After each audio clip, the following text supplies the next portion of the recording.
बधाई हो, पाकिस्तान को नए पापा मिल गए।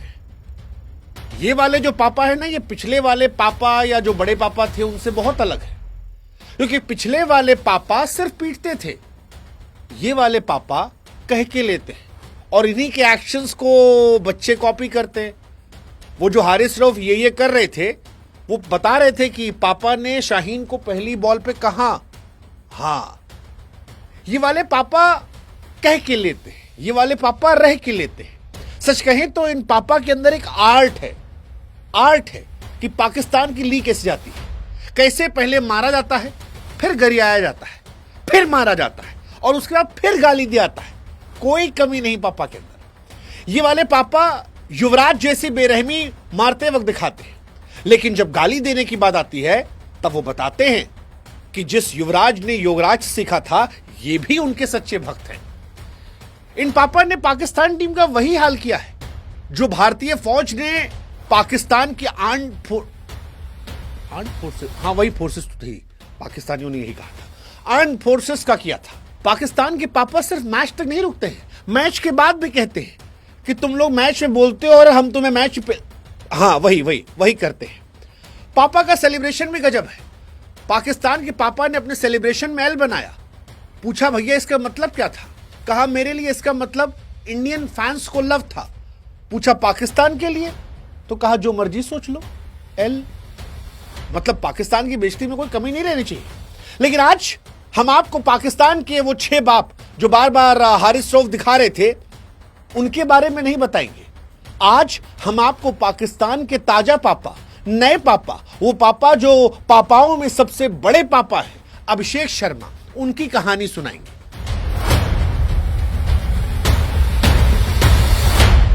पाकिस्तान के नए पापा ने सिर्फ पीटा नहीं है, गाली देकर पीटा है, इज्जत उतार कर पीटा है, आंखों में आंखें डालकर पीटा है। एक बार पीटा, फिर घसीटा, फिर रगड़ा, फिर पीटा और फिर जब पीट दिया तो कहा ओए डीके बोस जाके बॉल लेके आ, ओए ग्रोसरी वाले जाके बॉल लेके आ।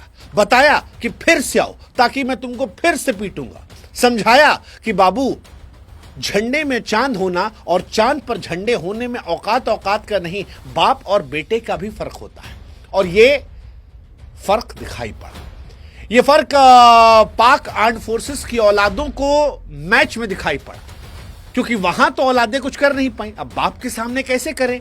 तो पाकिस्तान में आर्म्ड फोर्सेस की औलादों ने जब नाक कटवा ली तो सोशल मीडिया पर रील बनाने वाली हरकतें कर दी, लेकिन उन रील की हरकतों में पापा थे। पहली बॉल, हाँ, तो इसीलिए आज कहानी पाकिस्तान के नए पापा अभिषेक शर्मा की। अभिषेक शर्मा, ये वो नाम है जो पाकिस्तान में दहशत पैदा कर रहा है। ये वो नाम है जो पाकिस्तान के पूर्व खिलाड़ियों को भी परेशान कर रहा है। कोई इसे एक्सेप्शनल टैलेंट कह रहा है, तो पाकिस्तान में जो फील्ड मार्शल सलमान अली आगा कप्तान है, उनके जो जनरेशनल टैलेंट का जिक्र किया था, उसकी उपाधि से भी इन नए पापा को कई सारे पुराने खिलाड़ी दिखा रहे हैं।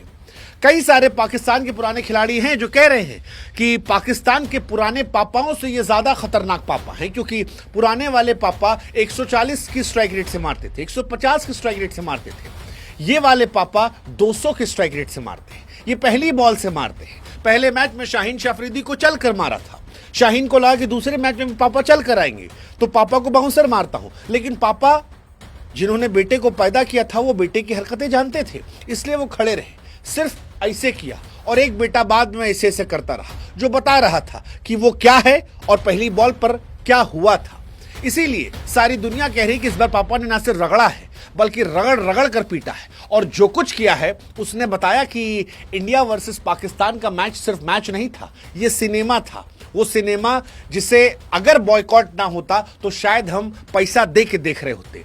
लेकिन दुख यही है कि बीसीसीआई ने पाकिस्तान के नए पापा का जन्म क्यों होने दिया। ये अवॉइड हो सकता था, लेकिन जब हुआ तो पापा ने कहा कोई बात नहीं, अब जो हमारी फोर्सेस ने किया है इनकी आर्म्ड फोर्सेस के साथ, वो मैदान में हम करेंगे। 1 चौवा 3 गाली, बहुत बढ़िया कॉम्बिनेशन था, मजा आ रहा था। बार पापा कह रहे थे कि वो हम पर पर्सनल टिप्पणियां कर रहे थे, वो आगे बढ़ते थे, हम उनको गाली देके कहते थे ओए डीके बोस वापस चले जाओ, ग्रोसरी वाले तुम इधर चले जाओ। और उनको भी आनंद आ रहा था, हमको भी आनंद आ रहा था। सच कहें तो पाकिस्तान के नए पापा में हमको युवराज सिंह का असर दिख रहा था। हमको लग रहा था कि वो जो काम युवराज सिंह से नहीं करवा पाए वो अभिषेक शर्मा से करवा ले रहे थे, क्योंकि युवराज कई बार थोड़ा दोस्ती यारी में बह जाया करते थे, छक्का मारते थे लेकिन छक्कों को मारने के बाद गाली नहीं देते थे। अभिषेक के अंदर वो समझौता नहीं है। अभिषेक के अंदर युवराज सिंह वाली भी आक्रामकता है, वो तंज है कि जाओ बेटा घर निकल जाओ। पाक के पापा ने शाहीन को मारा, पाक के पापा ने उस अबरार को मारा जो सोशल मीडिया पर चाय रखता था। आपको याद होगा वो अबरार हर मैच में चाय चाय चाय करते थे, चाय चाय। इस बार अभिषेक बार बार मार रहे थे कि बाबू इतना समय है कि तब तक एक कप चाय तो इंसान आसानी से पी लेगा। और अबरार बड़ी बेशर्मी से फिर आते थे, फिर पापा मारते थे। पापा ने शाहीन के बाद सैम अयूब को भी मारा, वही सैम अयूब जिन्हें पाकिस्तान के पापा के बराबर टैलेंटेड माना गया था। लेकिन पापा ने बताया कि बाप बाप होता है और बेटा बेटा, और इसीलिए आज हम कह रहे हैं कि बधाई हो पाकिस्तान, तुम्हें पापा मिल गए हैं। वो पापा जिन्होंने एशिया कप में तुम्हें धुआं धुआं कर दिया है, वो पापा जिनके 74 रनों से तुम्हारा वो ख्वाब कि तुम जाकर अपनी आर्म्ड फोर्सेस की तारीफ करोगे सिर्फ ख्वाब रहकर रह गया है। तुम्हारे पापा ने तुमको बताया कि 128 के स्ट्राइक रेट से साहिबजादा फरहान बंदूक चला रहे थे, वो भी उल्टी वाली, वो एक्चुअली आर्म्ड फोर्सेस की निशानी है, क्योंकि 128 के स्ट्राइक रेट से रन बनाने के बाद मैच नहीं जीते जाते। 128 के स्ट्राइक रेट से रन बनाने के बाद कॉलर नहीं खड़ा किया था। अगर कॉलर खड़ा करना है तो वो करना होता है जो अभिषेक ने किया, क्योंकि अभिषेक के आंकड़े सिर्फ आंकड़े नहीं थे, वो पाकिस्तान के गेंदबाजों के कब्र थे। शुभमन गिल के साथ 105 रन की जो पार्टनरशिप थी वो ये बता रही थी कि जो सूर्य कुमार यादव ने मैच के बाद कहा कि अबे इन भूखे नंगे लोगों से हमारी लड़ाई, इनसे तुम्हारा मैच ही नहीं है, औकात औकात का फर्क है, ये कौन है।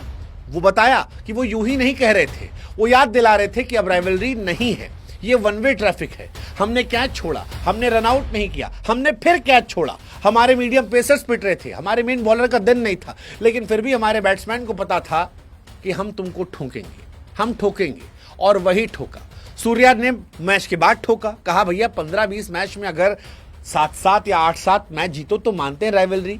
इस सूर्य एक मैच जीते नहीं हमसे, आईसीसी टूर्नामेंट में आज तक हमसे 1 या 2 मैच जीत पाए, अब से हिस्ट्री देख लो। तो ये कहानी पापा के खौफ की कहानी है, ये कहानी नए वाले पापा की है। पुराने वाले पापा मैच के बाद जाकर मिल लिया करते थे, मैच में मारते थे, हारिस रऊफ वो जो छक्का छक्का कर रहे थे उनको मारते थे। लेकिन नए वाले पापा जो हैं वो ज्यादा खतरनाक हैं, क्योंकि ये मैच के बाद हाथ नहीं मिलाते, मैच के बीच में भी ये लुज्जू पुज्जू नहीं करते, ये मीठा मीठा रिएक्ट नहीं करते हैं। ये पाकिस्तान को बताते हैं कि दुश्मन मतलब दुश्मन होता है। वो उनसे कहते हैं आंख में आंख डाल के, चल डीके, हाँ चल डीके बोस जाके बॉलिंग कर, ग्रोसरी वाले जाके बॉलिंग कर। ये पाकिस्तान को एक्चुअली में बताते हैं कि तुम सुअर हो, कुत्ता हो, और तुम लायक हो कि तुमको गालियां दी जाए। हमारे हिंदुस्तान में अतिथि देवो भवा होता है, लेकिन उसके बावजूद तुम्हारे साथ कोई नरमी नहीं। वैसे भी हमारे खान सर ने कहा था कि पाकिस्तान का नक्शा कुत्ते जैसा, और इसमें कुत्ते की बेइज्जती है। और अभिषेक शर्मा यही बता रहे थे कि हम भी उनको वही एहसास करा रहे थे। गजब। लेकिन अभिषेक ने जो किया है, हाय सच कह रहे हैं, क्रिकेट की दुनिया में ये WWF का मजा था, अब WWE हो गया है। पापा बड़े पापा बन गए हैं। पाकिस्तान ने शाहीन, हारिस सबको लगाया, पर्सनल अटैक पे लगाया, लेकिन पापा ने बताया कि बाप को समझाने के लिए लतियाना ही पड़ता है, गरियाना ही पड़ता है, और फिर एक बेंचमार्क भी तय करना होता है, क्योंकि क्रिकेट सिर्फ मुंह से नहीं चलती है, बैट से चलती है। एक बाउंड्री 3 गाली, एक बाउंड्री 3 गाली। और इसीलिए सोशल मीडिया पर लोगों ने कहा कि अभिषेक ने पाकिस्तान को कुत्ता बना दिया। Proud student of Yuvraj Singh साहब। वैसे कुत्ता हारिस रऊफ को विराट कोहली नहीं बनाया था, आप याद करो, 18.5 18.6, आय हाय हाय, वो एक छक्का जो सीधे मारा था और एक छक्का जो इधर मारा था। मुझे लेकिन आज तक समझ नहीं आया कि वो आदमी जो लाखों लोगों के सामने बेशर्मों की तरह पिट के गया था, वो आदमी जो वर्ल्ड कप में 500 प्लस रन पिटा था ओडीआई वाले, जब रोहित शर्मा को इसने कहा था मोटे हैं, ऐसा है वैसा, और वो वाले पापा ने बड़ी पिटाई की थी, वो आदमी इतना एटीट्यूड किस बात का दिखा रहा था। मतलब कई बार मैं हारिस रऊफ को देख के सोचता हूं कि भाई तुम में किस बात का घमंड है, किस बात का तुम में घमंड है। मतलब तुमको 2022 में पीटा गया, 2023 में पीटा गया, तुम जब आते हो तो पिट के जाते हो। तुम वर्ल्ड क्रिकेट के उन चुनिंदा हीरो में से हो जिन्होंने 500 प्लस रन बनाए हैं। बस अफसोस ये कि अपनी टीम के लिए नहीं बनवाए, अपनी टीम से लुटवाए हैं। तुम्हारे मल्टीपल पापा हैं, तुमको अलग अलग देशों में अलग अलग लोगों ने मारा, लेकिन तुम्हारा एटीट्यूड ऐसा लगता है जैसे क्रांति की मिसाल हो या फील्ड मार्शल आसिम मुनीर, वही जिन्होंने नूर खान एयरबेस पर ब्रह्मोस से जब ताबड़तोड़ तबाही खाई थी तो उसके बाद खुद को तमगा दे दिया था। वही पाकिस्तान फैंस रो रहे हैं फिलहाल, और उनका रोना बनता है। बनता इसलिए क्योंकि पाकिस्तान के कई बाप पैदा हो गए, और ये बात हम कह रहे हैं। ये बात इसलिए भी कह रहे हैं क्योंकि दायरा पाकिस्तान ने पार किया है।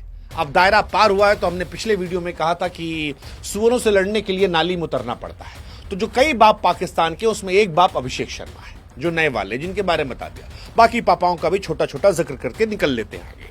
दूसरे पापा शुभमन गिल है, जिन्होंने कल बड़ी अच्छी फटाई की। अगर वो ब्रेक नहीं होता तो शायद मुझे लगता अकेले खत्म करके आते।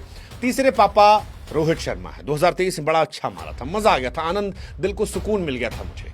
चौथे ऑल टाइम पापा जो है, सबसे लॉन्ग लास्टिंग पापा, वो विराट कोहली पापा इनके, जो कभी खत्म नहीं होते। फिर एक पापा कुलदीप है, आखिरी वाले पापा हम हैं।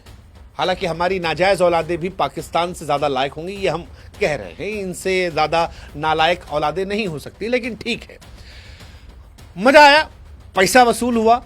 बस यही था कि बीसीसीआई को ये अवॉइड करना था। इतना कीचड़ में लोट कर सुअर को सुअर के औकात दिखाना ये जरूरी नहीं था, लेकिन ठीक है, जब हुआ तो अब हुआ, और हुआ ऐसा तो गंभीर की भी याद आई। गौतम गंभीर की स्टैंप वाली टीम हमको नजर आई, वही आक्रामकता जो गंभीर करते थे। तब भी शाहिद अफरीदी को, जो पाकिस्तान के पुराने सौतेले पापा हैं, उनके पास आंखों में आंखें डाल के हमारे इंडिया के पुराने पापा जो पाकिस्तान के हैं उनको गरियाते थे।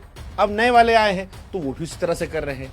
लेकिन कुल मिलाकर कहानी ये है कि मजा आया, उतना ही मजा आया जितना ऑपरेशन सिंदूर में आया था। बस फर्क इतना है कि वहां पर ये सोशल मीडिया पर सबूत खोज रहे थे कि भाई साहब सबूत देख लीजिएगा, हमारे पापा कह के गए हैं कि हमने ऐसा ऐसा किया है। इस बार सबूत जो है वो सोशल मीडिया पर है, क्योंकि प्रत्यक्ष मैच हुआ था। हालांकि बीसीसीआई से फिर एक सवाल मेरा है कि इसकी जरूरत नहीं थी, आप बच सकते थे। पापा ने रन बनाए, ठीक है, 16 पे 30 पहले मैच में मारा, इधर 39 पे 74 मारा, ये सब ठीक है, पापा देख ले रहे हैं। लेकिन पापा को उनसे क्यों लड़ाना था जिनका असली चेहरा जो है वो गलीच है, जिनका असली चेहरा दहशतगर्दी का है, जिनका असली चेहरा दोगलापंथी का है, जिनका असली चेहरा बेइज्जती का है। बॉयकॉट पाकिस्तान अच्छा था, होना चाहिए था, वहीं पे खत्म हो जाना चाहिए था, और ये नहीं हुआ तो ये थोड़ा सा परेशान करने जाता है। हमें इसे न्यू नॉर्मल नहीं बनाना है। आइए मिलके गरियाएं, ठीक है, अच्छी बात है, लेकिन क्या पाकिस्तान को हमें अवॉइड नहीं करना चाहिए? क्योंकि जो दो तस्वीर आई थी, मैं फिर कह रहा हूं, वो पाकिस्तान के उस चरित्र को दर्शाती है जो बताती है कि वो दहशतगर्दी मुल्क है। इनके खिलाड़ी जो खेल रहे हैं, क्या पता कल को बंदूक लेके आ जाए, कोई हैरानी नहीं होगी। और जब तक बीसीसीआई इस बात को नहीं समझती है, तब तक गटर में उतरकर इन सुअरों को हम लताड़ते हैं और मैदान पर उतरकर पाकिस्तान के नए पापा लताड़ते हैं। क्योंकि कुत्ता तो बनाना है, नक्शा कुत्ता है, लेकिन खिलाड़ियों को मैदान में और बाकी जो उनके समर्थक वाले लोग हैं उनको सोशल मीडिया पर बनाना तो है। और इस नाली में उतरने के लिए ठीक है, मतलब आपको भी साथ देना पड़ेगा, क्योंकि ऐसे गलीच और भूखे नंगे लोगों को मंच देकर जो बीसीसीआई और सरकार ने गलत काम किया है, उस काम का बैलेंस तो करना पड़ेगा। इन नमूनों को समझाना पड़ेगा। जब तक बीसीसीआई नहीं समझ रही है, फिर हम कह रहे हैं खिलाड़ियों को रेलने दीजिए, और आप सोशल मीडिया पर पाकिस्तान को, हाँ वही जो आप समझ रहे हैं। जय हिंद, जय भारत, नमस्कार।